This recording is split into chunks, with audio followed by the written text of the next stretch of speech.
Hello friends, இன்னைக்கு நம்ம EC கிச்சனில் சுவையான எக் நூடுல்ஸ் எப்படி செய்யலாம் பார்க்கலாம் வாங்க. இப்போ அடுப்பு பற்ற வச்சு நான் கடாயை வச்சுக்கிறேன். வச்சுட்டு ஒரு 2 ஸ்பூன் எண்ணெய் ஊற்றிக்கிறேன். என்ன வேணாலும் யூஸ் பண்ணிக்கலாம். நான் 2 ஸ்பூன் எண்ணெய் ஊற்றிக்கிறேன்.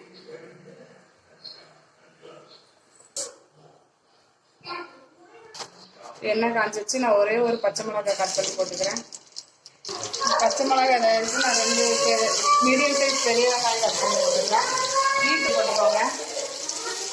கருவேப்பிலை பொடிசாக கட் பண்ணி வச்சுருக்கேன், அதையும் போட்டுக்கிறேன். போட்டு இப்போ லைட்டாக வதக்கிக்கலாம். இந்த அளவுக்கு வதங்கினா போதும். இப்போ நான் ஒரு பழுத்த தக்காளி, சின்ன தக்காளியாக கட் பண்ணி வச்சுருக்கேன், அதையும் போட்டுக்கிறேன். லைட்டாக வதக்கிக்கோங்க.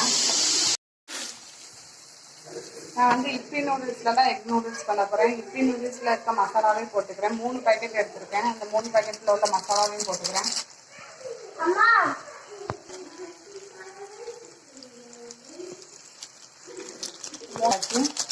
போட்டு லைட்டாக கிண்டிக்கலாம். நான் 3 பேக்கெட் போடுறேன், அதனால 3 டம்ளர் தண்ணி ஊற்றிக்கிறேன்.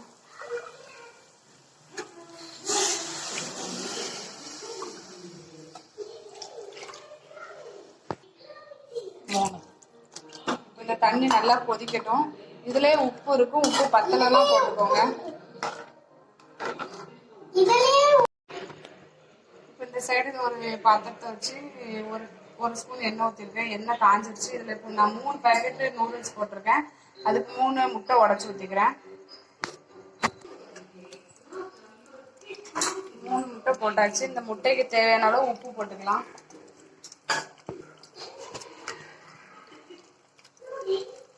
நான் ஒரு 1/2 டீஸ்பூன் போடுறேன்.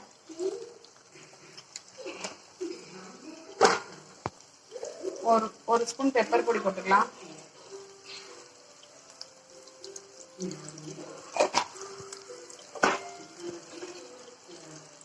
நல்லா வதக்கி விட்டுக்கலாம். இப்போ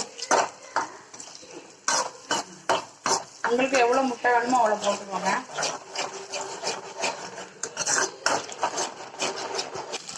இந்த அளவுக்கு நல்லா முட்டையை வதக்கி வச்சுக்கோங்க. இப்போ இது ரெடி ஆகிடுச்சு. அடுப்பு ஆஃப் பண்ணிடலாம்.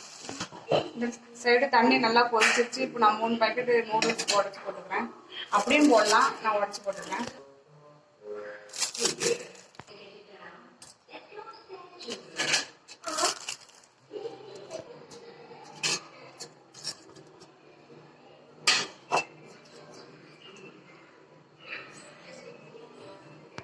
இப்போ 3 பேக்கெட் நல்லா உடச்சி போட்டாச்சு. நல்லா முங்குற அளவுக்கு முக்கி விட்டுக்கோங்க.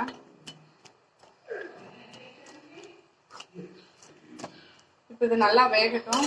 மூடி போட்டு மூடி வச்சுக்கலாம்.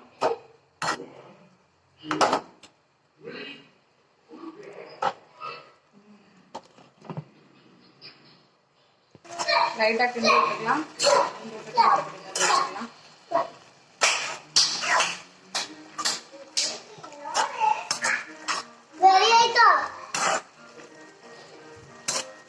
மூடி வச்சுக்கலாம். மூடி போட்டு ஒரு 10 நிமிஷம் இருக்கட்டும். தண்ணியெலாம் நல்லா வற்றட்டும். நூடுல்ஸ் தண்ணியெலாம் வற்றி நல்லா வெந்துருச்சு. இந்த ஸ்டேஜில் நம்ம வறுத்து வச்சுருக்க முட்டையை போட்டுக்கலாம். முட்டை ஃப்ரை போட்டுக்கலாம்.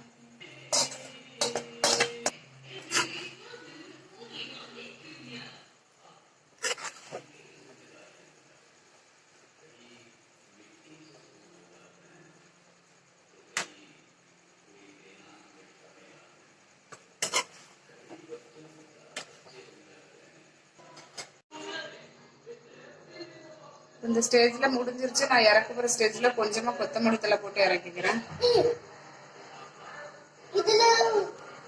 இந்த வீடியோஸ் ரெடி ஆயிடுச்சு. இந்த வீடியோ உங்களுக்கு பிடிச்சிருந்தா லைக் பண்ணுங்க, கமெண்ட் பண்ணுங்க, ஷேர் பண்ணுங்க, மறக்காம சப்ஸ்கிரைப் பண்ணிருங்க. தேங்க்யூ.